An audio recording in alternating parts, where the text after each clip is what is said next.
welcome all the people in the audience, plus the people who may be watching online. And I do know from walking in my neighborhood that there are people who watch this meeting. So with that, I would ask to call the roll to note the presence of a quorum. Mr. Bunkefest. Present. Dr. Keene. Present. Mr. Clarino. Here. Mr. Plummer. Here. Mr. Bowler. Here. We have a quorum. Thank you. I need a motion for the approval of the minutes from the February 13th, 2024 BZA meeting. Motion to approve. I'll second. Motion by Jake, second by Larry. We'll do this public vote. All in favor by saying aye. Aye. No opposition, and minutes stand approved. I would ask the staff to please review the rules, procedures of the meeting. For all petitions, tonight's meeting has the following structure. The department will summarize the petition and describe what action, if any, is necessary to be taken. Then the petitioner will be given up to 15 minutes to present to the board. The president will open a public hearing. Individuals will be given 3 minutes to speak. Those representing a group will be given 5 minutes to speak. Only one member of a group will be given 5 minutes to speak, and for efficiency purposes, we ask that those representing a group speak first. The public hearing will be closed when all interested members of the audience have had a chance to be heard and all emails received during the meeting have been provided to board members. The petitioner will then have a chance to respond to comments. The board will follow with any comments, questions, or concerns regarding the petition. Please do not disrupt the proceedings in any way. If you need to have a private discussion, we ask that you please quietly exit the room. Please silence your devices at this time, and if you must answer them, then please quietly exit the room. If you're attending in person and wish to speak in regards to a petition scheduled for a public hearing, once the public hearing is opened by the president, then please approach the podium and write your name and address on the sign-in sheet next to Ryan. If you're not attending in person, comments regarding a petition should be emailed to planners@westfield.in.gov with the petition name or number included in the subject line, and those comments will be forwarded to board members and the petitioner. During your comments, please state your name and address into the microphone for the record, and we ask that you not repeat previously stated comments. Your presentation will be timed, and you will be advised when there is approximately 30 seconds remaining. We would like to remind everyone to please speak directly into the microphone so your comments can be put onto the record. Thank you. Thank you, Dane. There are no changes to the agenda, so we'll move forward with the business items. First item of business is a continuation of an item. Previously, public hearing was held at 18507 Idlewood Court, Weston.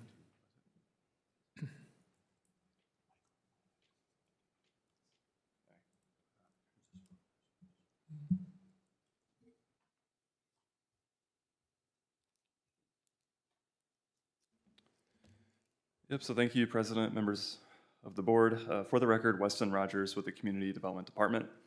This property is located at 18507 Idlewind Court within the Andover PUD zoning district. The petitioner is here to request a variance of development standard to encroach 14 feet into the 25-foot rear yard setback for the development of a swimming pool on the property. This item does require a public hearing tonight. It has been publicly noticed and advertised. To date, staff has received no public comments. The petitioner is here tonight, just plans on making a very brief introduction and overview of this request. Both they and I are available for questions, should you have any. Thank you. I guess for clarity, this is not the petition that had been continued the previous 2 meetings. This is a brand new petition. That petition that you had seen previously has been withdrawn. Okay. So this requires a public hearing, so we will open the public hearing on this item at 7:04.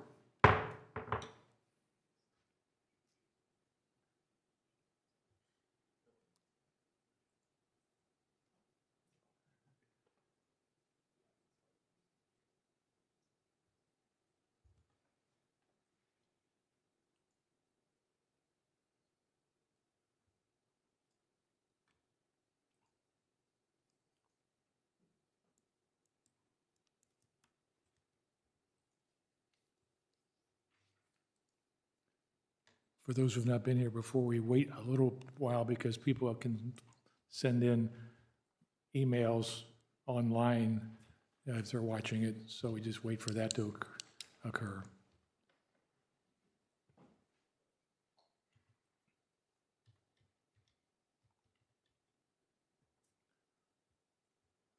We have no petitioners who wish to speak here, and nothing has come in online, so I will close the hearing at 7:05. Open to discussion or motion from members of the BZA.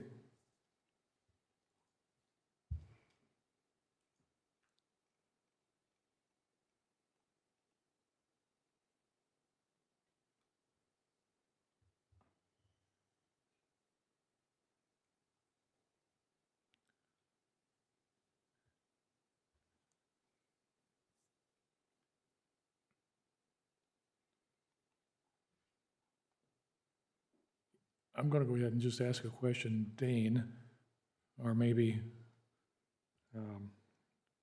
Weston, whoever staff wants to answer, because it may not be something that's common knowledge out there. But why are there setbacks in the neighborhoods as they're built now? In the past, there hadn't been, but I think since 2007, setbacks and encroachment areas have become standard for subdivisions to be developed within Westfield. So the purpose of those are? Well, so all residential zoning districts in Westfield, at least single-family detached, have setbacks, and typically they coincide with lot size in relation to density of housing. So lower density subdivisions that require larger lots typically have larger setback requirements in order to create that effect of less dense neighborhoods. So that's essentially one of the reasons why. It also allows for usually almost all easements that are required, drainage, utility easements, and things like that, are located in those setbacks. So it also allows for those to be laid down, and the expectation is that for the most part that you don't need to get into those setbacks with anything, and if you do, for some reason, that's what this board is available for. So, but typically it's for that element of density or less density, as the case may be. Thank you. I'll make a motion to approve 2403-VS-06, 18507 Idlewide Court.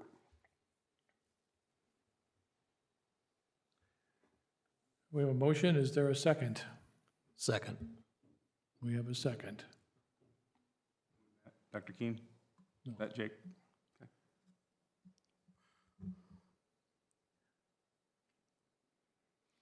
On the site plan here, is there an easement? Can't quite read it here on this. Is there an easement between the 25 feet and the property line? Is that what that is? Wes, you may be able to answer that if you can. The 25 feet is showing from the lot line, so what is shown south of the orange arrow is, I'm assuming, is not a part of this property, because it's showing the 25-foot setback is within that area. Yeah. Oh, that's common area, okay. Yeah, the easement's So, behind it, and then the 25-foot starts basically at the property line. okay, so there's no easement between where the pool is proposed and the property line? Correct. Oh, Bruce McLean, I'm with Pools of Fun, the lead designer.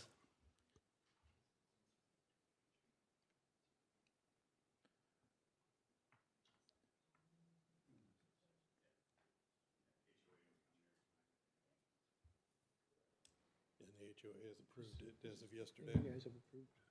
Pardon, you The said, HOA approved the Did- plan as okay. of yesterday, and neighbor to the right was good with it, and then you see there's a couple pools around it, so we didn't have any issues.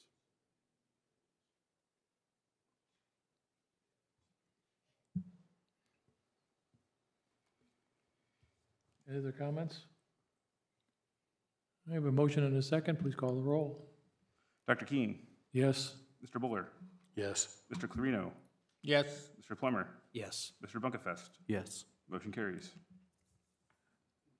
Okay, we have approval of this, and we need to go on to a motion for findings of fact.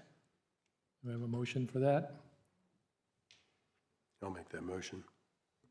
I'll second. That's to include the recommended findings that are in the staff report to us. Correct? All right. A motion and a second. Any discussion? Please call the roll. Dr. Keen? Yes. Mr. Buller? Yes. Mr. Clarino, Yes. Mr. Plummer, Yes. Mr. Buckafast. Yes. Motion carries. Thank you. On to the next item, which also requires a public hearing, 2915 Post Oak Court. And Dane, this is yours. Evening, members of the board. For the record, Dane Crabtree with the Community Development Department. The item before you this evening is a variance of development standard request for a .38 acre lot at 2915 Post Oak Court, which is zoned as part of the Oak Manor Planned Unit Development District. The minimum rear yard setback for the property is 30 feet, and the existing open-air deck encroaches 6 feet into said setback, which is permitted. The petitioner is proposing to modify that existing open-air deck, however, into an enclosed sunroom. Enclosing the deck area creates square footage under roof, a building by definition. And because buildings are not permitted in setbacks without variances, thus necessitates the variance. This item has been properly noticed and advertised, and the department has received no public comments. The petitioner, Andy West or Doug Hassel, I don't know which one is maybe here this evening. I haven't seen them, but they should be available online. Okay. Andy West. Andy, thanks. They don't plan to make a presentation, but are available for questions. Thank you very much. We'll take a motion or comments from, oh, I'm sorry, public hearing. It is now 7:11. I will open a public hearing for the West Design Build project at 2915 Post Oak Court.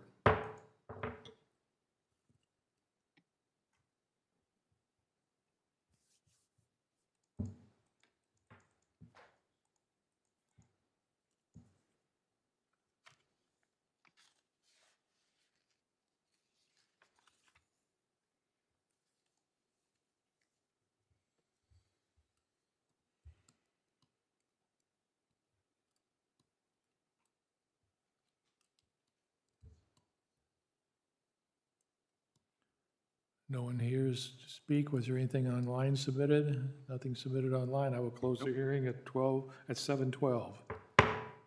Now, I will take a motion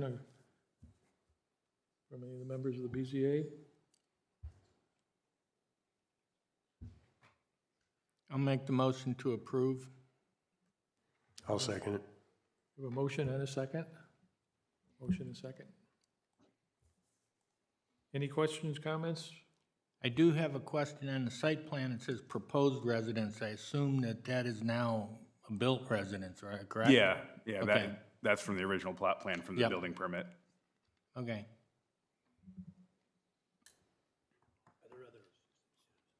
Are there other similar properties that have done this in this neighborhood? I Built-in decks? couldn't ask. Maybe the petitioner is aware, but it wouldn't surprise me. Yeah. Yes, there are actually. The neighbors, both neighbors behind have the same concept. Any other questions? We have a motion to approve and a second. Call the roll, please. Mr. Buller, Yes. Mr. Clarino, Yes. Mr. Plummer, Yes. Mr. Bunkefest, Yes. Dr. Keen. Yes. Motion carries.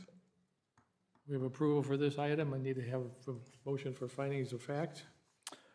Motion to approve findings of facts for 2403 VS07. We have a motion, second? Second. Jake makes a second. Any comments here? Please call the roll. Mr. Buller, Yes. Mr. Clarino, Yes. Mr. Plummer, Yes. Mr. Bunkefest, Yes. Dr. Keen. Yes. Motion carries. On to the next item, 1255 West 161st Street. Weston, this is you again. Yep, thank you, President, members of the board. For the record, Weston Rogers with the Community Development Department. So the property in question is located at 1255 West 161st Street within the agricultural single-family rural district. The petitioner is here this evening to request variances of development standard to reduce the minimum lot area and to reduce the minimum lot frontage for the development of 3 residential lots on 4.41 acres. In addition, as part of this proposal, the petitioner is requesting to encroach into the minimum front yard building setback line along 161st Street due to the future right-of-way dedication. It shall be noted that the encroachment into the minimum front yard building setback line would only apply to the existing home on the property, not for the new building or structures contemplated on the property. The Westfield Public Works Department has reviewed this request and has no objections to the matter as outlined in the letter shared with the board prior to the meeting. This item does require a public hearing tonight, which has been properly noticed and advertised. Staff has received no written public comments to date. The petitioner is here tonight, plans on making a brief presentation. Both the petitioner and staff are available to answer any questions should any come up. Thank you. Thank you. Petitioner?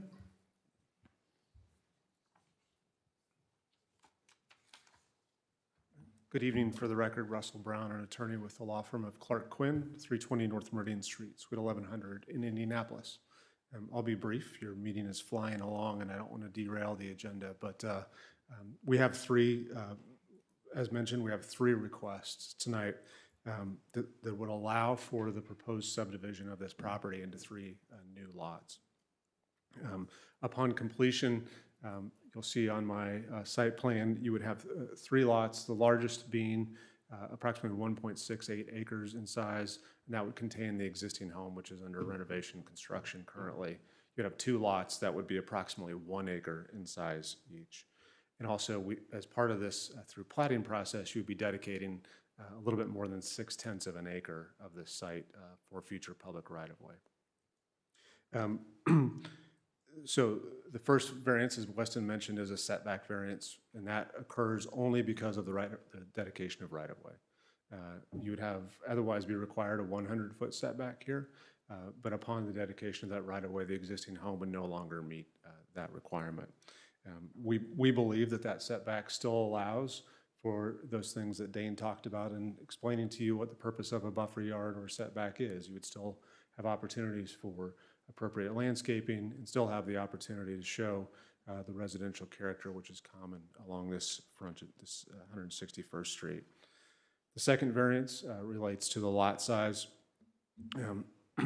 As mentioned, all of these lots would be would be at least 1 acre in size upon subdivision.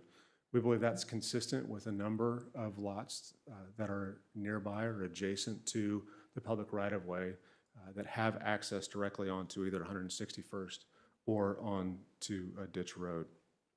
There have been, many of those are historically existing for a number of years before they were part of the city, and then some have been created in the last several years by platting, where they are similar in size, approximately 1 acre or so in size. And so we believe that this subdivision would be consistent with the nearby, many of the nearby existing homes or those that have been developed lately. And further, as you saw in that aerial, there are a number of subdivisions with significantly smaller lots that are nearby as well, that are more modern developments. And finally, the final variance would allow for the creation of a lot that would have the southern lot, their lot 3, which would have no frontage along 161st Street. It would be served by a common access drive located on the east side of the proposed lot 2, all of which would access 161st Street through the existing curb cut. The point of doing that is to limit or eliminate new driveway entrances on 161st Street. One of the reasons for that lot width is to try to decrease the number of driveways directly onto that public right-of-way. So we believe that by combining them into one driveway, we are accomplishing that goal. I will bring up one point. In addition, it relates to the pond that you see there. As mentioned in the letter that was provided by the city engineer, that is mostly for aesthetic purposes. It is not part of the drainage infrastructure, the formal drainage infrastructure in this part of the community. And so the petitioner does propose to fill that in, and then would be construct appropriate drainage infrastructure to drain these 3 lots as part of the overall development. So that's how you have the opportunity to have additional developable acreage, is by filling in or eliminating that pond. Well, we do believe that these 3 variances would allow for the platting and ultimate infill development of this parcel, which otherwise many of that would be undevelopable acreage. And we believe it will be able to do so without negatively impacting the adjoining users. The petitioner has had contact with the immediately east and west neighbors.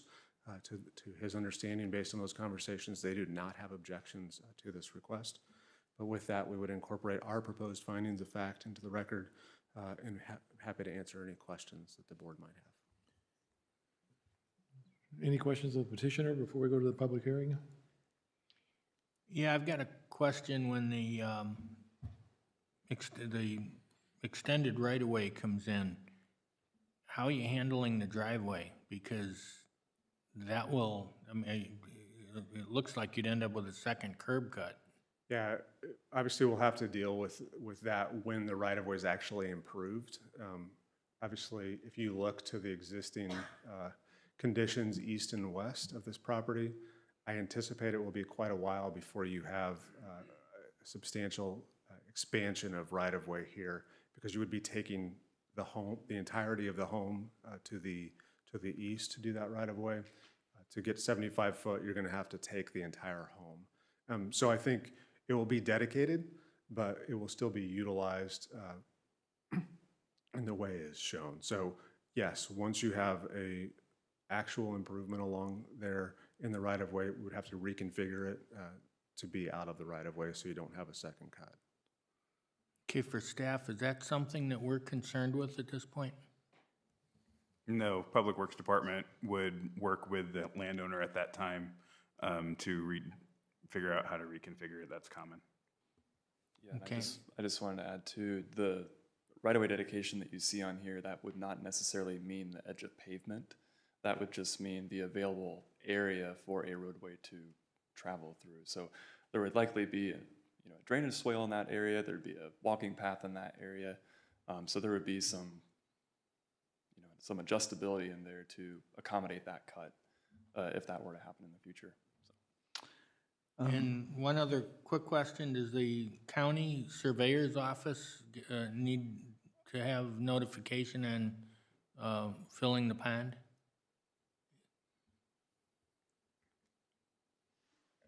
Our belief is no, because it's not part of it's not a regulated drain. It's not part of the drainage infrastructure. It is for aesthetic purposes only. So it's not part of the regulated drainage infrastructure in the county. Okay, the county would agree with that.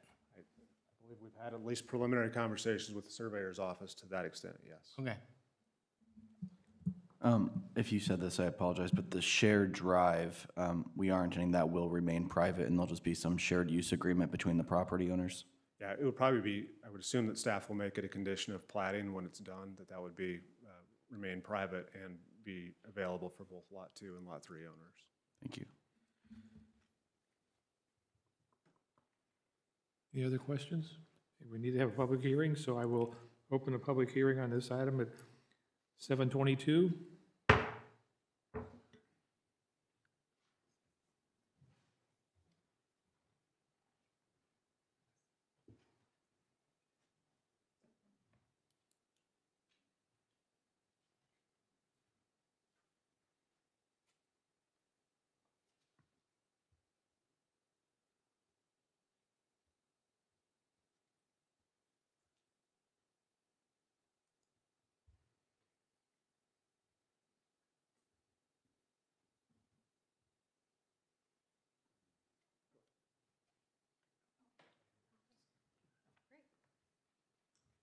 Hi, good evening.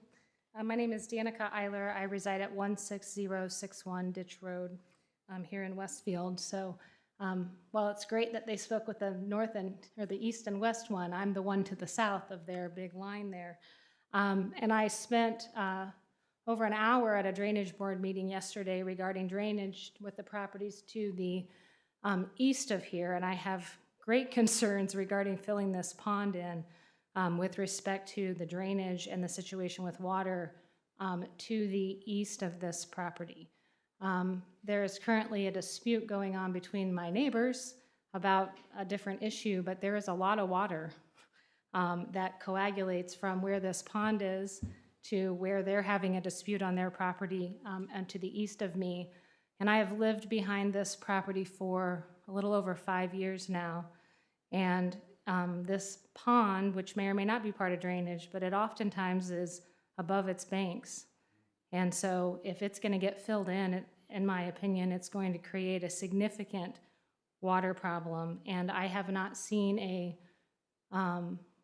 plan from this petitioner with regard to what kind of drainage is going to be installed to properly make sure that filling this in and creating more issues in this area is going to be resolved. In addition to that, their representation that these little bit of over 1 acre lots is consistent with the remainder of the area around. I would submit to you that it actually isn't. This square of this property where they're requesting this be rezoned, these would by far be the smallest 3 lots in this square area that we're talking about here. The neighbors all the way to the east, so the large lot is a 5 acre lot. The one next to it is 3 acres. My husband and I own 4.4 acres, which is directly behind this. And so, yes, are there some across the street that are like this? Sure, but those abut directly up to Derby Ridge, which is obviously much more high density. Catty corner from here and across the way, we're still in farmland and definitely not in 1 or a little over 1 acre areas. And also, while the pond may be aesthetic, as he claimed, and again, I don't think it is, I think it does affect, and it would significantly affect our drainage if that pond were gone. There are a lot of wildlife that live there, and I've seen them for the past 5 years, so I'm not sure if there's an ecological component to this either, but there are things that live there and around there, and so for those reasons, I would request that this petition be denied. Thank you. Thank you.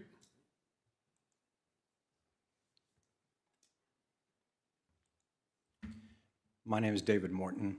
I am a land developer and own a real estate company in Hamilton County. I'm representing 2 property owners directly to the east of the subject property. Mr. and Mrs. Casey.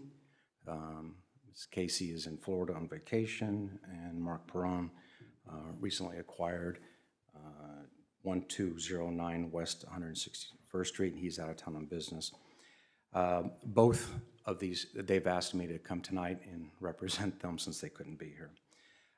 Both parties are in opposition to this application. At best, they're asking that this be tabled or postponed. I can get into that in a moment. They do feel there's a negative impact on their property, and I think most importantly is the applicant has not contacted them or discussed this with them or had any other communication. The only communication provided by the applicant is a discussion with the Caseys that he had some inclination to fill in his pond, period. There was no discussion as to what was going to happen with that water. And as mentioned in the prior statement, there is an ongoing issue with the Hamilton County Surveyor's Office that is before the Drainage Board. Yes, thank you. There are other people in the room that can speak to that as well, but I can assure you this is not a matter that is agreed to or accepted at that level. Now, the idea of just the notion of the variance, there are a couple of statements in this application that are questionable. The resulting lots are not in line with what is in the area, which was also addressed previously. And there are not several of such developments. There might be one. And the one across the street has lots that abut to the subdivision as mentioned, and the drainage issues for those lots were believed to be handled by the development to the north and west here.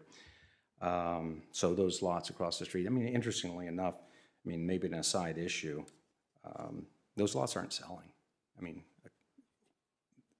particularly well. So we're given the opportunity to create something that's not even been proven as highly desirable. Additionally, the request for a variance makes no application or identification as to the impact of the surrounding neighbor property owners. It doesn't address what, it addresses what they want to do, but it doesn't address what the impacts are going to be around it. So again, both of the neighbors are requesting that this be tabled or denied. Thank you. Do we have any written comments that came in? Nope. Evening. My name's Larry Power. I live at 1201 West 161st Street. So if you go from the yellow box and then you go actually 3 parcels over where the arrow's at, that's where I'm at. David's correct. We were at the Drainage Board meeting yesterday. He and I are kind of on opposing sides of the fence right now. I came simply to see what the plan is for drainage if that pond were to be filled in. What happens today is when we get a lot of rain, is that pond overflows. Not a little, but a lot. And it overflows onto Casey's property. Casey's just sold that 3 acres, and you see there's right of way out to, or a area for a driveway out to 161st Street so that they have access, and it flows all across there. When I say it flows across, it comes across eventually onto my property on a 245-foot front coming across that property line. So this, in December, January 21, January 22, we put in a 12-inch drainage tile on our property with 4 beehives, 4 beehive drains to try to capture this water. And we have a legal right to put it into Beezer's Reserve retention pond there to the east of me. So today, if we were to get a lot of rain, which we will here probably in April, I will have water coming across on a 245-foot front. It then goes to a low spot where I have a beehive drain and a 12-inch tile that then eventually takes it underground and over to the retention pond over there. So my purpose for coming tonight was simply to find out what is the plan for drainage if in fact this pond were to be filled in. I don't know anything about setbacks and easements and what's right and what's not right. I just know that today, Casey's get a flood. They can't drive their ATV or their golf carts in their backyard because they sink and get buried. And ultimately, it ends up coming over to me. So I'm not here to say approve or deny. I'm just here to try to find out what are we going to do about the drainage over there. Thank you. No, any email comments, or you've come in? I think, all right. Then I will close public hearing at 7:32. I will entertain a motion, whatever motion. Well, do we want, we'll have the petitioner care to respond? Okay. I'll mention a couple things, and one is obviously having sat on the Board of Zoning Appeals for 3 years and having practiced before them for 17 years, drainage is often the issue that comes up. Unfortunately, that's not your purview. It's not in the purview of what you are consider. The good news is here that when development occurs in the future, that there will be a detailed development plan. There would be obligations for this petitioner to handle water that comes onto or is discharged off of their property.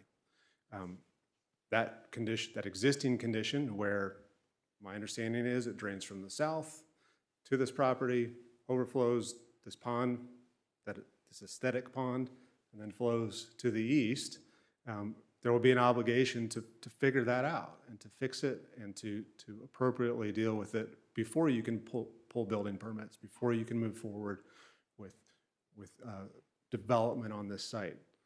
So without that, there's arguably no obligation to take affirmative action by these parties to fix any of those things.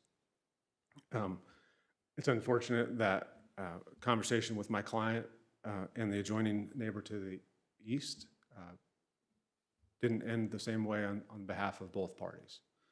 My client believed that they did not have concern. It's represented here differently. So I'll just acknowledge that I apologize for confusion. Our belief was that there was no objection to the petition this evening. Before you tonight are land use requests. We believe that there is precedent nearby. Those properties to the north are substantially the same in layout, in size, and we believe that is a precedent here. I would also respectfully disagree that there are no similarly sized lots in the immediate vicinity. Those lots along Ditch Road south of 161st Street are all smaller than any lot that would be created here today. And those have existed before they were annexed into the city. So I would respectfully disagree that there is not precedent. This is out of the ordinary for the nearby neighborhood. And we think it is appropriate. The creation of flag lots with very narrow or limited public access also, we think, tends to show that there is appropriate to have a limited access or limited right-of-way frontage. For all of those reasons, we think this matter is ready for your approval tonight, and we would ask for that. Happy to answer questions. Any questions? One question, and I had brought up this drive earlier. Do you have in your head some level of rough impact on that developable acreage for Lot 2? Because in consideration of that private drive and the ability to develop, I believe that actual developable property will be below 1 acre. So I'd like confirmation on that, please. Well, I would say that we don't take out driveways for developable lot. I mean, maybe staff can, it's not a developable acreage that's a requirement. Yes, you would have that, but part of the reason that it's provided in that place is so that you can still meet setbacks and buffering opportunities to the existing residential home. So we're placing it there in a place that you could allow for landscaping, for buffering, and meet the setbacks to all other locations. So that's why it's located there. As far as a developable, yeah, it's not 1 acre of developable space. I don't think that's not a standard to have a developable space. But otherwise, yeah, that's the reason for the location. Would there be any consideration to relocate that drive onto Lot 1 and access accordingly? Yeah, I mean, I think we could look at either or relocating it there or splitting it, having it be shared along the property line, so half of it's along each. Yeah, I think we were asked to show a proposal, so that's the concept plan that the attorney came up with no engineer or surveyor participating. So I guess my only other question would be on this, what was provided right before this hearing, which is about the pond. And I guess the question is, it's a land use question, not about the drainage, but I'm just wondering if there's a civil engineer that was involved to do stormwater calculations. At this point, no. That would be a discussion that would be part of your development plan review and approval. Okay. So at this point, no. It disturbs enough. It's going to have a drainage plan. There's going to have to be a drainage plan developed because you disturb more than 1/4 of an acre, which is the threshold. Or I'm sorry, it's not even 1/4 of an acre. It's 10,000 square feet, I believe. So this would have to go through a planning process if this variance were to be approved. The individual building permits themselves for residential lots count as development plans. This would not be before any plan commission or board for approval in that manner, like a detailed development plan requires approval from the plan commission. The actual building permits themselves, ILPs, improvement location permits, act as development plans in that effect, but the minor plat that would be required to occur for these lots to exist would go through our technical advisory committee process, which includes the county surveyor, public works, and so forth. So there is a element of review during at least the platting stage in that regard.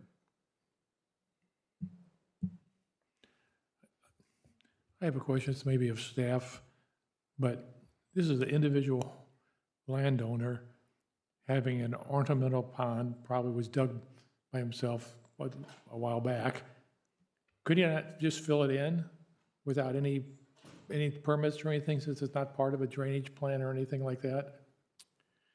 I would be remiss if I were to say I know the answer to that question. That would be for our Public Works Department to answer that question. But yeah, I wouldn't advise listening to me in that, answering that question. Okay.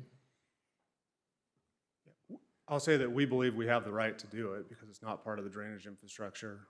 It is private property. There's no permit required to do so. We don't believe there's a permit required to do so.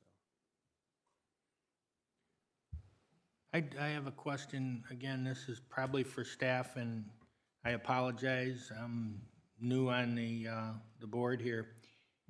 I'm a little concerned that the letter that we got today essentially modifies the staff report on the summary of variances. It's like a fourth variance. You know, why was this so late, and why isn't it part of the report? Are you speaking of the letter from the city engineer? Yeah. I mean, Wes, you can maybe speak to a bit of that. There's no fourth variance being requested. The letter was provided after the agenda posted because that's when the letter was prepared.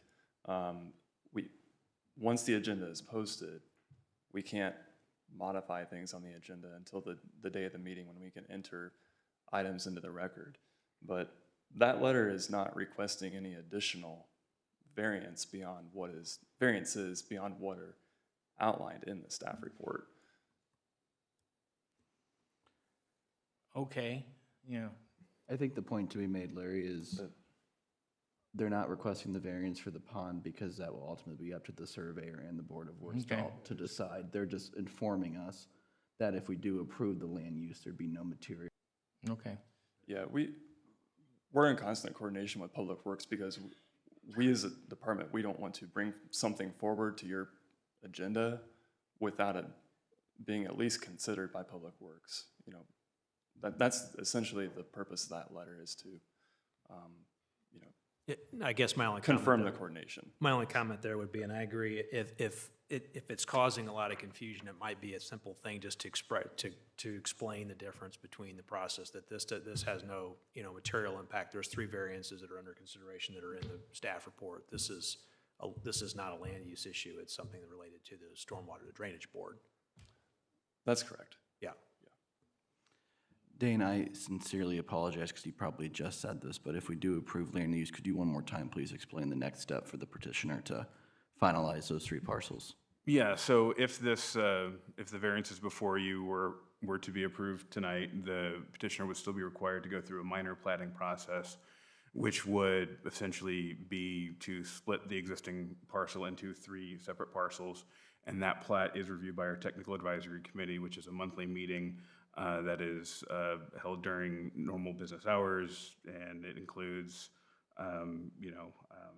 public works, fire, schools, utility companies, county surveyors, just to give feedback on proposals before they're actually finalized. The plat eventually does get recorded at the county courthouse to actually create the tax parcels, but that would be the next step if approved.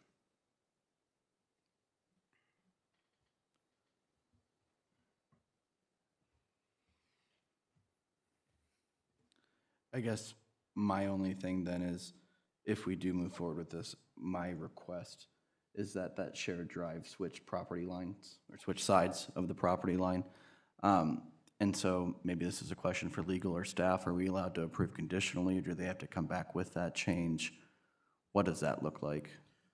So one of the conditions of approval in the staff report is that this site plan as shown would require substantial compliance. I would venture to say that simply moving the drive from one lot to another would still be in substantial compliance with this. That's not a material, you're not enlarging a lot, or, but I would also suggest that if that is a new condition, or I guess it wouldn't be a condition because we would deem it substantially compliant, but we'd probably check with Public Works first to make sure that they would have no issue with that. If it's remaining one cut, I can't imagine they would, but if that is a request, then if you wanted Public Works feedback on that, then it is always possible to table the item. Also, it does not necessarily need a vote tonight. It's up to you.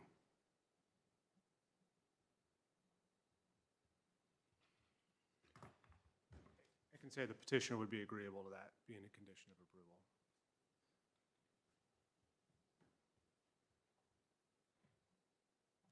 I guess I'm gonna motion that we table this to the April BZA meeting. I'll second that. We have a motion and a second to table this. With tabling it, is there something that you wish the staff to do between now and then so that it's just not putting this off? Yeah, Yeah, or note to the petitioner or staff, whatever you may deem the homework to be in the next month, basically. well, I think a couple things. One would be, I know that we're not talking about the drainage matter, but I think to allow a study on the road, what that would entail. And then if there's any additional, obviously this was, there were 3 or 4 people that came up to talk tonight, so I think there's a little bit of confusion around this. So I think hopefully we'll have a little more clarity around the issue for the next meeting. Okay, we have a motion and a second. Any other comments about the motion? The second paragraph of the letter from the city engineer, upon examination of historical aerials and review of topographical information, it seems to me I don't know if they looked at it or not. I mean, did they look at a picture here and the topographic stuff? That's why I would like more information on it. Yeah. Well, the letter you have is from the city engineer, so I can guarantee you he looked at the items listed in the letter and did not write that willy-nilly. So if there are specific things you want the city engineer to address, then I would talk to Weston and let him know what you would like that conversation to be. Can we get access to that information? Sure, So I if mean, they're- it's GIS. I mean, it's all available on GIS. Okay. If this was provided, I think having that information as backs up, so we don't have to ask all the questions. That's all I'm suggesting.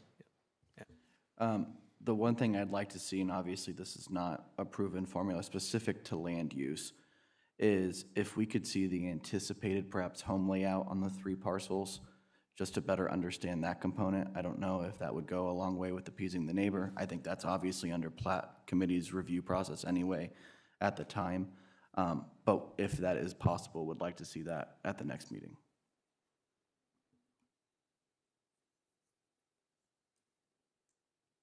Any other comment from the members? And please call the roll on the motion. A reminder, motion is to table the item until April. Mr. Clarino? Yes. Mr. Plummer? Yes. Mr. Buckafest? Yes. Dr. Keen? Yes. Mr. Bowler? Yes. This motion is tabled until the April BZA meeting. This item is.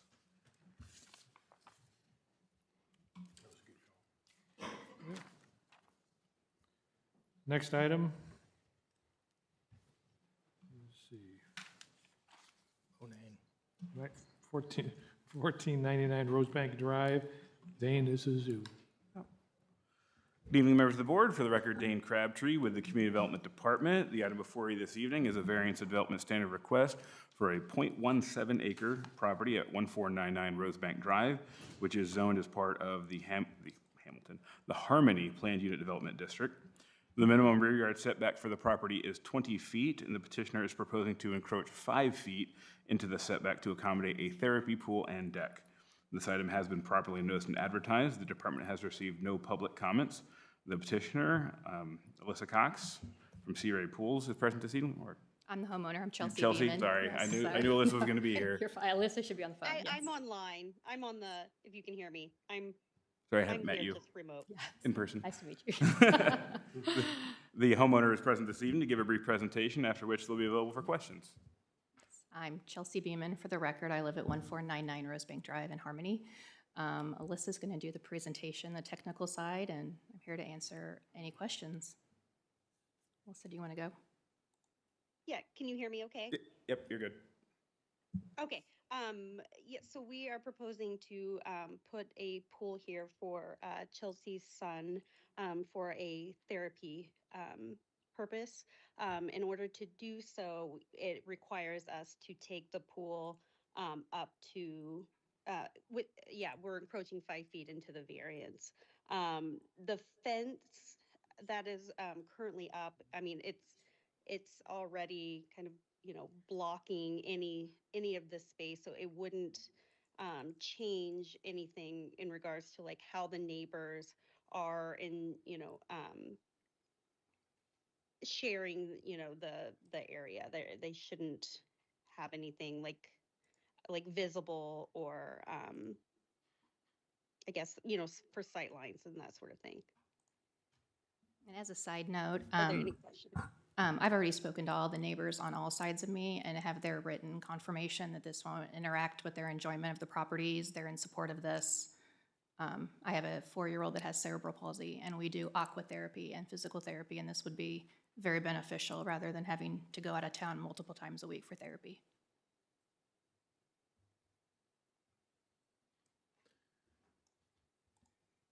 Any questions of the petitioner? Okay, this does require a public hearing, so we will move to a public hearing on the 1499 Rosebank Drive request. I will open a public hearing at 7:51.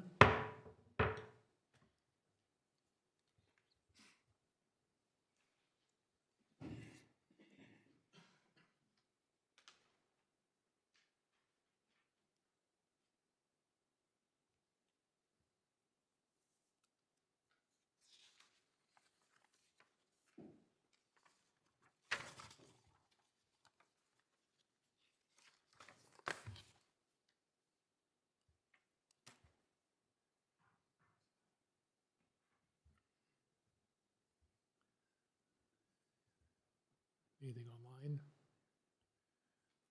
No one present but public to present, nor are there any online comments, so I will close the public hearing at 7:52. Members of the BZA, any questions?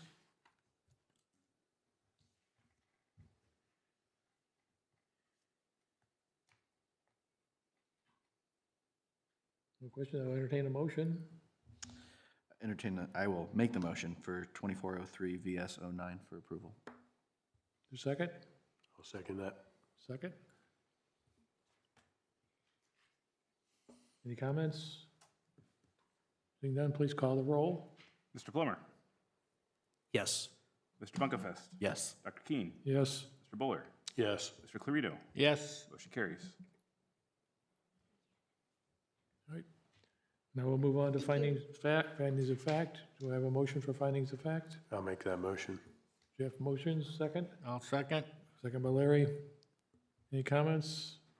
Please call the roll. Mr. Plummer, Yes. Mr. Bunkefest, Yes. Dr. Keen, Yes. Mr. Buller, Yes. Mr. Clarito. Yes. Findings of fact are approved.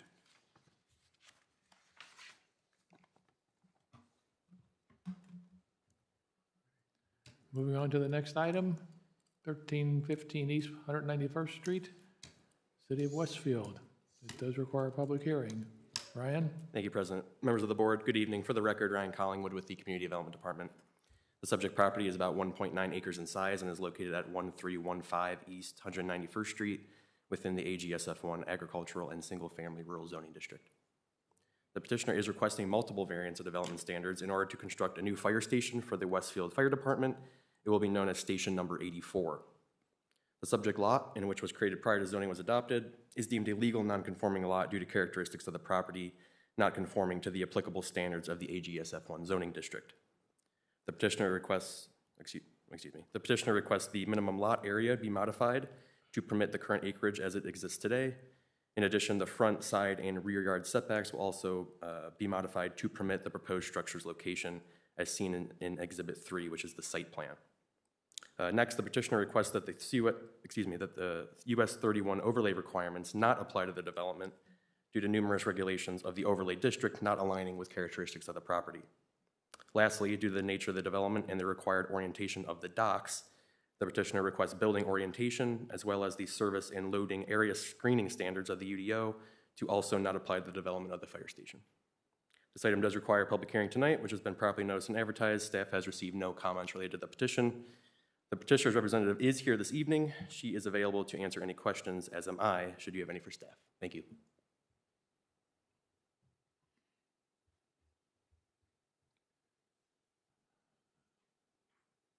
Any questions of petitioner before we go to the public hearing? The only thing I'd like to say is this is much needed for this area, and I welcome that this new fire station. Okay, I will open a public hearing at 7:55.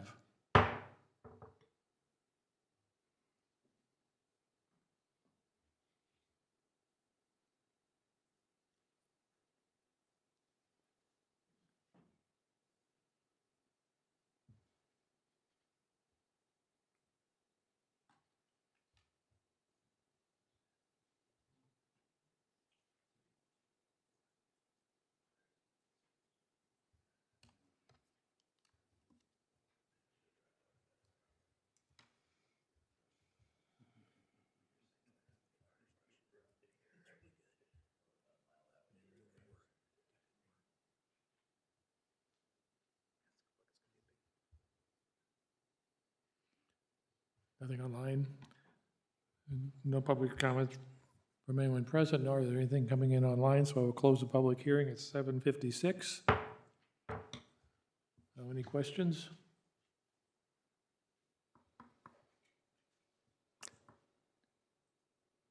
Motion to approve 2403 VS10. I'll second. We have a motion and a second to approve the request. New fire station. Any comments? If not, please call the roll. Mr. Bunkefest. Yes. Dr. Keen. Yes? Mr. Bowler. Yes. Mr. Clarino. Yes. Mr. Plummer. Yes. Motion carries. Motion is approved. Now we'll move on to findings of fact. Do I have a motion, findings of fact? I'll make that motion. I will second. Motion and a second on findings of fact. Any comments? Please call the roll. Mr. Bunkefest. Yes. Dr. Keen. Yes? Mr. Bowler. Yes. Mr. Clarino. Yes. Mr. Plummer. Yes. Item is approved. I just have one comment on this. Now, it's over with going from a historical perspective. The school had always made land available on its school sites for fire stations, and I don't know if it was done in this case or not, because Tomlinson Road School, Monon Trail, has a ton of open area, and this seemed to be a little bit of a potential commercial site. So I just want to carry back that over time, things kind of fall between the cracks. But I'm sure the superintendent of Westfield Schools will be more open to donating land. It's already been paid for by the public, so it's just a transfer over to the fire department for any future stations that are needed out west or northwest. So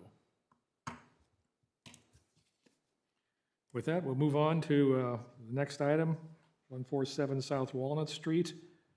Request for variance. This is Dane. Turn that on. Good evening, members of the board. For the record, Dane Crabtree with the Community Development Department. The item before you this evening is a variance of development standard request for a .09 acre property at 147 North Walnut Street, which is zoned local business historic. One Touch Automation, a home technology business, is currently located in a converted residence on the property due north of the subject property. The company is looking to expand their business footprint by constructing a new building on the subject property for office and storage. The petitioner is proposing that the aforementioned new building will be constructed with residential architectural features that would otherwise be required by the Unified Development Ordinance's commercial standards. Most of the properties in the LBH zone district that do not front State Road 32 remain residential or have been converted to commercial uses while retaining residential style architecture. Dave Sobzak of Sobzak Construction, on behalf of the petitioner, is present this evening. I'd like to make a brief presentation, after which he will be available for questions. Thank you.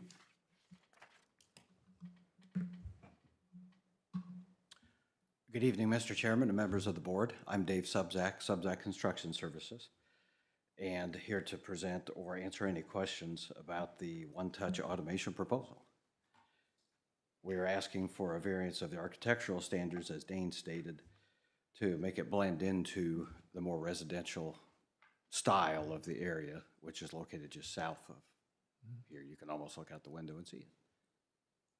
One Touch Automation presently owns both of the buildings, 135 and 139 Penn Street, or both of the houses, and operate their business through there.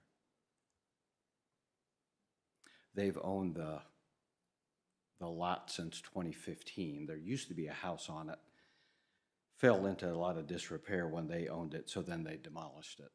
And it's been a vacant lot since end of 2015, early 2016. Anybody at BZA have any questions to the petitioner?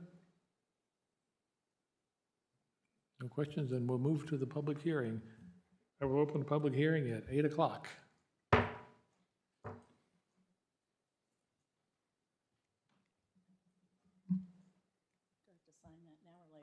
Okay. Linda Nass. I live here in Westfield, 1122 East 161st, but I'm here to address this because I'm a member of the Westfield Historic Society, the Westfield Preservation Alliance.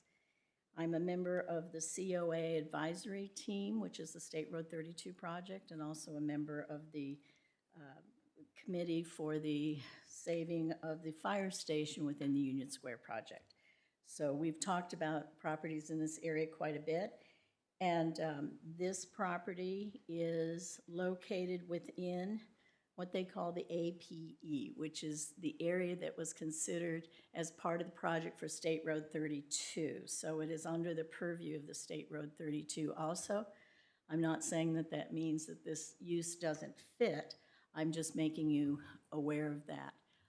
The fact that the city has invested in the cabin directly across from it, which we're all very proud of now, and that the city recently made the decision as part of our COA committee advisory team that the green building, what's called the green building, but 102 South Union building, the oldest building in the city of Westfield, commercially operated from like 1837, is going to be moved right west of here, across from the theater in this empty lot. So there's always been concern and discussion since these committees started back in 2019 that this area is historic, remains, you know, doesn't turn into some big new development. And that's as recent as last summer when we walked this street with Pat Jacobs, who's with Architecture Trio, who now has a contract with the city to do the green building. So in going down this street, and we know that there's things that have been built at different times, but we're trying to save the integrity of this, if in fact in the plans that the city has put out in the comp plan, that this is the historic street of Westfield. So we want to make sure that we don't get too out of the realm of historic looking buildings. And I think he made mention, and they're trying to make it fit in. I would just have you look at, as we have looked at it for so many meetings over the years, in the Grand Junction Subdistrict amendment to the comprehensive plan, and this is called the Penn Street Corridor. It goes all along here, and that includes the whole block, half block area that would include this property. But there is very specific, there's many pages, but very specific things about, you know, low intensity, if it's non-residential uses.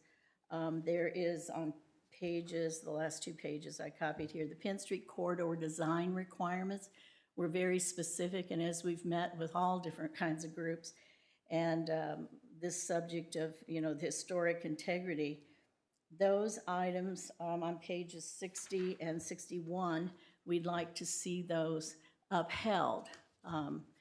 And I think some of what they're asking in the variances, you should strongly consider in light of that's not what's listed in our 2016 addendum. That's not what it's been thought. And yet, I know they feel like maybe they can't build it that way, but I would think we would think that yes, it can be built with these guidelines. The city thought it could be built with these, anything built in here could be built with these guidelines. So I just ask you to please consider that. There's the, you know, parking was mentioned. I don't know how much parking they're wanting. I didn't see a plan that showed parking lots or what have you, but in this district and in this area and in this, yeah, I don't know if he had a picture of that. I didn't see anything. But it's to allow very minimal parking. And I know right now we see the trucks parked on the street, on both the streets here. But I didn't see in here, I couldn't tell if they're expecting more parking. And then my question, as we've talked in the group, are we changing the use of the existing buildings, or can we expect those to remain? This was looked at historically as it'd be homes and it'd be little shops, and people, this would be part of the walking district, and people would walk down here and see the great buildings, and they go in and out of businesses. So a lot of people have figured it'd be businesses that they'd want to go in and out of, you know, cafes, shops, whatever. And I'm not saying that this business isn't, but I want you to consider that and what has been invested in this district right across from there already and what is planned to be invested. The house right across to the east, that is an historic building, and it could be put on the National Register. It's a beautiful little building. And then this little house just to the west of where we are standing now, that qualified for National Historic recognition, but those buildings, because they did not connect to our historic district that goes on that side of Penn Street and all the way up Union Street, because they were separated by other buildings. So that house and that house could be added as individual applications for the National Register. I just want to tell you the integrity of some of those. Okay? So just wanted to give you that to think about, that in looking at what they listed for facades and building materials, just, you know, yourselves, I hope you've looked down this street and in this area and what we did with the cabin. The city's invested quite a bit that we can kind of maintain this.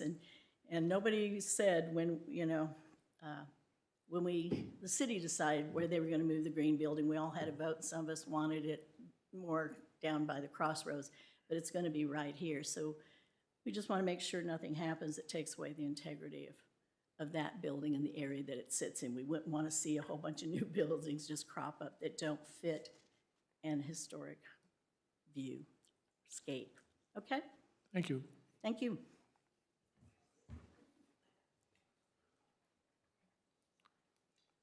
Were your email comments received? No emails. No. Then we'll close the public hearing at 8:07. In response? Thanks, Linda. I appreciate your comments and attention to detail. Just a couple questions I could address maybe of hers. We are actually adding a little bit of parking off-street on the Oak Street Alley side, which would be the southwest side of the building, to get a couple of the vehicles off the street so that they can facilitate their loading and unloading, and yeah, in the area highlighted there. And I think we tried to pay pretty good attention to detail, worked with staff on the design, and you know, at least to get it to fit the area without being a 3-story brick building or something like that. So I hope you'll consider it for approval. Will they be continuing to use the building they're in now, or will they be vacating that? No, they'll use the ones they're in now. Okay. They've got some really neat home automation stuff. The owner, Ryan, is here tonight. So if you need a guy, that's your guy. But I don't even know what automation means, so. They have some demos set up in there and a lot of technology and what they have. So there's some demonstrative rooms in there now. So. Other questions of the petitioner? I do just want to make a clarification that in our agenda, it says 147 South Walnut Street, and it is actually 147 North Walnut Street. Accurate, yeah. The map states that, so the agenda itself address. Okay, got it. And I guess just to answer another question, this property is zoned local business historic today. So what they are proposing to do within this structure is already permitted. So that would answer the use question, if it was one. I think, I mean, from a architectural perspective, I think the character is, it seems appropriate. It seems like it fits, you know, like, obviously there's a whole, we could talk for days about the development and what's going to happen in Westfield, but, you know, I think you have to find a balance between maintaining, understanding character and density and what's appropriate and finding, you know, suitable uses for these kinds of properties. But to me, I think this, I think it fits. I mean, so there's going to be a lot more of this coming down the road. Just something I'm glad that we had the discussion, but it's my thought. I guess to give a little context too, in discussions with the petitioner, they also wanted to not only to make something that was architecturally compatible with the surrounding area, but because single-family residence is a special exception in the LBH district, so it's not permitted by right, a residence is not, but it is permitted by special exception, that they wanted it to be potentially relatively easily converted into a residence if that were ever to be before this board as well. So that's another reason for this. Other questions? I would just echo Jake's comments. I think high tides raise all boats, right? So if the hope and the intent is to continue to bring activity into this area, I think further investment of high quality could help bolster that. So I too am supportive. Any other comments? Okay, then I will entertain a motion. I'll make a motion to accept 2403-VS-11 147 South Walnut Street. Is there a second? Second. We have a second? Yeah. I'm North Walnut. Yeah, it's north, not south. I'm reading it. I'm sitting there trying to get my. We have a motion and a second. Any other further comment? Please call the roll. Dr. Keene? Yes? Mr. Buller? Yes. Mr. Clarino? Yes. Mr. Plummer? Yes. Mr. Bunkefest? Yes. Motion carries. Now I need a motion for findings of fact. Do I have a motion? I'll make the motion. Is there a second? I'll second. We have a second. Any comments? Please call the roll. Dr. Keene? Yes? Mr. Buller? Yes. Mr. Clarino? Yes. Mr. Plummer? Yes. Mr. Bunkefest? Yes. Motion carries. Moving on to the next item, Ace Hardware. Ryan. Yep. Thank you, President, members of the board. For the record, Ryan Collingwood with the Community Development Department. Subject property is about 4.16 acres in size and is located at 3400 Nancy Street within the Grassy Branch Marketplace PUD district. More specifically, this petition is in regards to the Ace Hardware tenant. The petitioner requests a variance of development standard to allow outside sales displays without the necessary screening mechanisms as outlined in UDO Article 6.12. So this item does require a public hearing tonight, which has been properly noticed and advertised. Staff has received no comments related to this petition. The petitioner is here this evening. They are available to answer any questions, as am I, if you have any for staff. Thank you.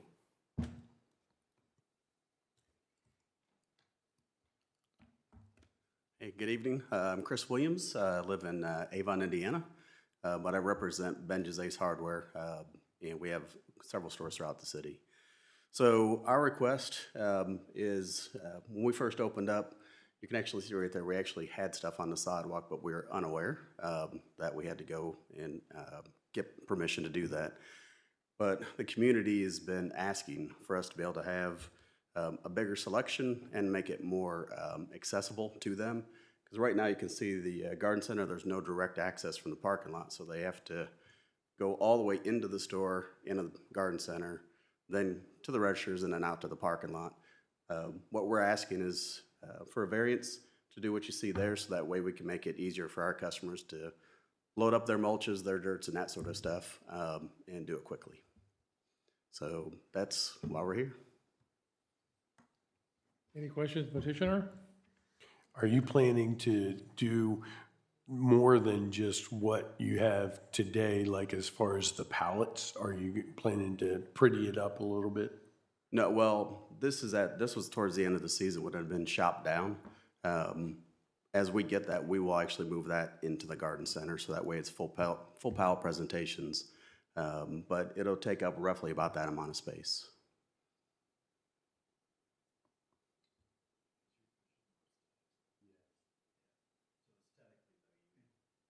Aesthetically, though, you anticipate leaving it as shown? Well, yes, yeah, so that'll be the presentation, but it'll be full pallets. It'll be properly signed, and we'll properly maintain it. Any other questions of petitioner? This requires a public hearing, so I will open a public hearing at 8:15.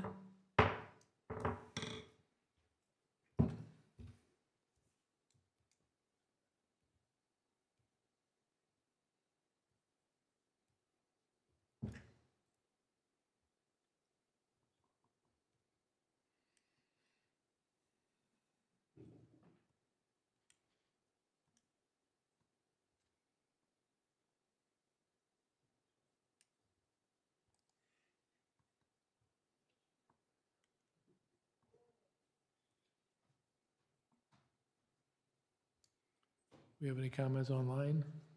No comments came in online, there were no comments publicly. So we'll close the public hearing at 8:16. We'll entertain a motion.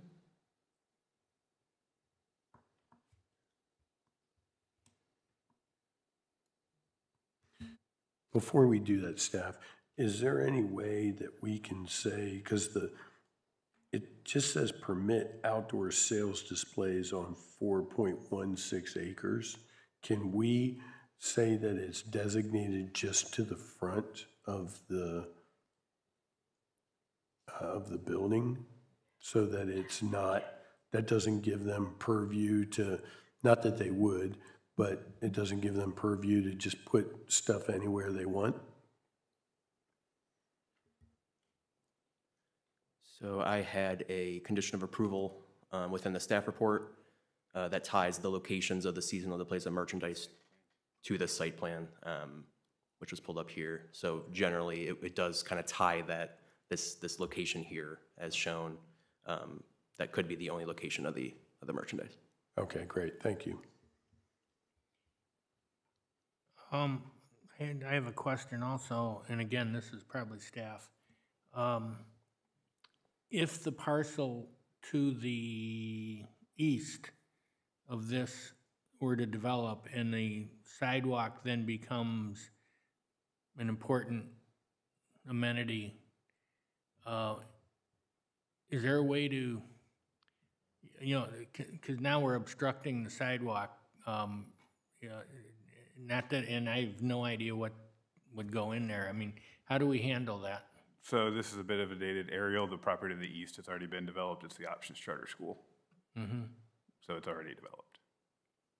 Okay, and so there's no worry about the sidewalk in there? No.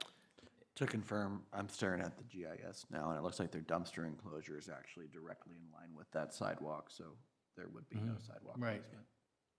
Yeah, the sidewalk jogs around that. By the way, Ace is one of my favorite stores, so I will tell you that, so. Just a question, and you're Ace Hardware, and I think you were one of the first tenants in this, so I think most of your neighbors signed up for it, but there's been no remonstration from neighboring retailers on any of your sidewalk activations? None, nope. Thank you. And we also measured, so the sidewalk is wide enough for us to still be ADA, like compliant in every way, so it won't influence anybody using the sidewalk. And to piggyback off that, I did include that in the condition of approval as well, that the merchandise would still abide by the ADA spacing requirement.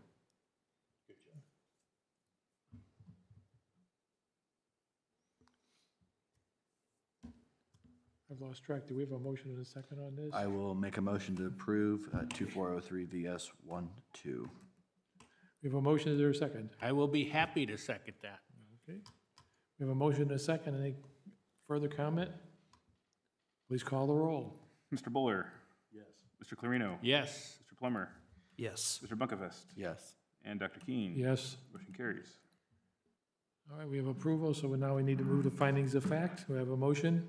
I'll make that motion. Motion, second? Second. We have a motion and a second. Any comments? Please call the roll. Mr. Buller? Yes. Mr. Clarino? Yes. Mr. Plummer? Yes. Mr. Bunkefest? Yes. Dr. Keen? Yes. Motion is approved. Moving on to our final public hearing item tonight.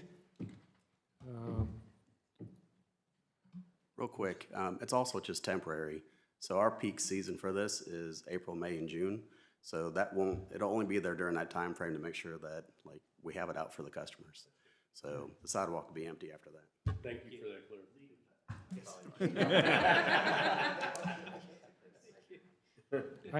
I'm assuming this variance goes annually too, that they don't have to come back. I mean, this permits it every year now, right? Correct. Yeah, I believe it's, yeah, a blanket variance. Okay. Okay, the last item, 415 South Union Street. We have a public hearing and we have Dane. Good evening, members of the board. For the record, Dane Crabtree with the Community Development Department. The item before you this evening is a variance of use as well as a variance of development standard for a .25 acre property at 415 South Union Street, which is zoned MF1 multifamily low density. The purpose of the variance of use request is solely to make legal the existing residence on the property, which according to property records has been located on the property since at least 1928. Single-family detached dwellings are not permitted by right in MF1 zoning districts, so that is why the variance of use is being requested. The variance of use is needed because the petitioner would like to replace the existing detached garage on the property with a new, slightly larger 685 square foot plus or minus garage. Article 9.5B2 of the Unified Development Ordinance states that no new buildings or structures shall be constructed in connection with an existing legal nonconforming use, which is what the residence would currently be classified. Furthermore, a variance of development standard to encroach 5 feet into the 20-foot minimum side yard setback, the north setback, for the aforementioned new garage is requested. Per the petitioner's application, the garage would be located in the exact spot as the current garage exists. For context, the required 20-foot minimum side yard setback for MF1 zoning is the same as SF1 single-family large lot district, which requires 30,000 square foot properties, which is nearly 3/4 of an acre in size. SF2 and SF3 zoning districts, with which the subject property more closely aligns from a lot size perspective, requires 12 and 10-foot side yard setbacks respectively. As such, if this were zoned either one of those, this request would not even be before you today as far as that's concerned. Ben Muhlenkamp of Benjamin Design Build is present this evening. He does not plan to make a presentation, but is available if there are questions. Thank you. Any questions of petitioner before we go to the public hearing? Seeing none, we will have a public hearing. We'll open the public hearing at 8:22.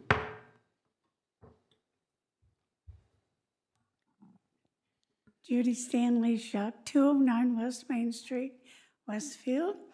I just want to give you a little history lesson. That particular house was one of two of the dormitories when the Union High started as a college facility in probably 1865. So I just wanted to share that with you.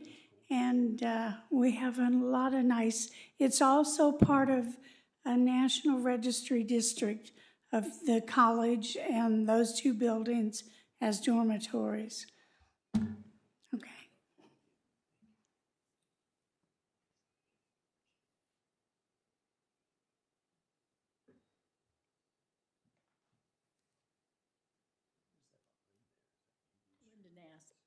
I just want to ask this question since Dane is here, because I've worked on the last two comprehensive plans and zoning for a long time, but since these were, we do know they were built in the 1860s, there was no zoning. Just like the fire station, it was built in 1923, but it was on a lot that had been platted back in the 1800s, like 1834. So what do we do with some of these buildings that, like these?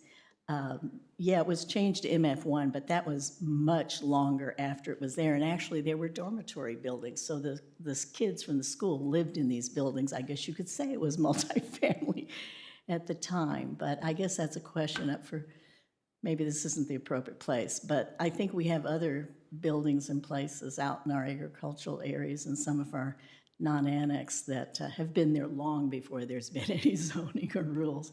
It's fun and interesting that we have all those. Yeah, and I guess I can't speak as to why this area. So basically the area on Union Street between Grand Junction Plaza and Union Street Flats on the west side, they're all zoned MF1. And why they were zoned that way back in 1977, I don't know the reasoning. Maybe the folks back then assumed that these would be eventually leveled and become multifamily units, but that isn't the case. They remain as such, and unfortunately, all these are now legal non-conforming uses, and in this case, they have to come forward with these variances if they need to do something. To change something to them so they're not grandfathered in as, hey, these are A-okay because they've been here longer than. Not from a use perspective, yeah, that's Okay. accurate. All right, that was my question when I read it first. I was going to come speak because I couldn't understand why we even had to do that. Right. Okay, thank you. Just a note that, you know, you go around Westfield, Hamilton County and so forth, you look at these older buildings and so forth, they have stories to tell. And so if you're a history nut like me, I love it. I got lots to tell.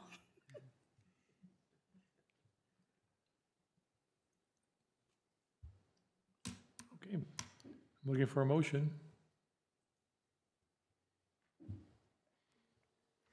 I'll make a motion to accept 2403-VU-05 and 2403-VS-13-415 South Union Street. Just to clarify, we unfortunately do have to take separate motions for both of the variances. We'll do one motion finding of fact adoption for the use, and then one motion finding of fact adoption for the variance of standard for the encroachment. Okay, so I'll make a motion to accept 2403-VU-05. Is there a second? Second. We have a second. Any discussion? Quick question, where's the driveway for this garage go? On the So north this- side, it exists. It's basically covered by Where the that yellow minivan line, is. It's under the yellow line? basically. Yeah. Okay, so it doesn't go up to Baldwin? No, no. No. Okay. It's its own separate driveway. Okay. I go by here every day. And then to confirm, they're replacing the white structure you see on the map there, essentially, correct? Thank you. Okay, we have a motion and a second. Any other questions? Please call the roll. Who is the second on that? Jake? Mr. Clarino? Yes. Mr. Plummer? Yes. Mr. Bunkefest? Yes. Dr. Keen? Yes. Mr. Bowler? Yes. Variance of use has 5-0. We have to findings of fact on this one and then go to the next variance? Yep. All right, then move, ask motion of findings of fact for 05. Motion to approve findings of fact for 2403-VU-05. Do I have a second? Second. Motion and a second. Any comments? Please call the roll. Mr. Clarino? Yes. Mr. Plummer? Yes. Mr. Bunkefest? Yes. Dr. Keen? Yes. Mr. Bowler? Yes. 5-0. Okay, now we'll move on to our motion for -13.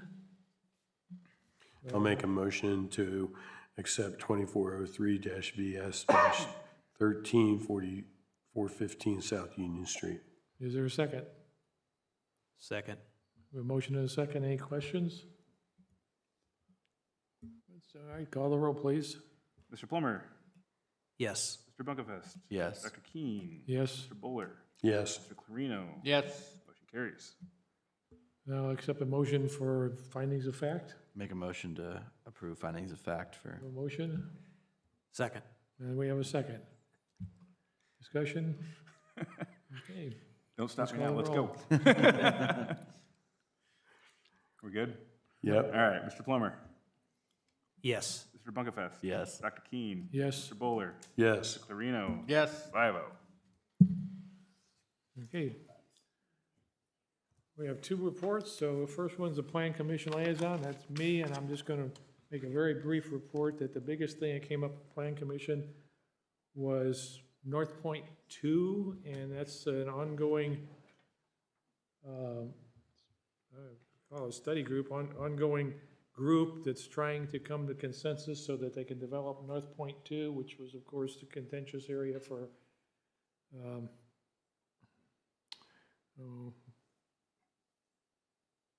Bastion Toyota in that area. So, and it seems like from the comments at the Plan Commission that they're making good progress on that. And I would say the mayor is directly involved in that.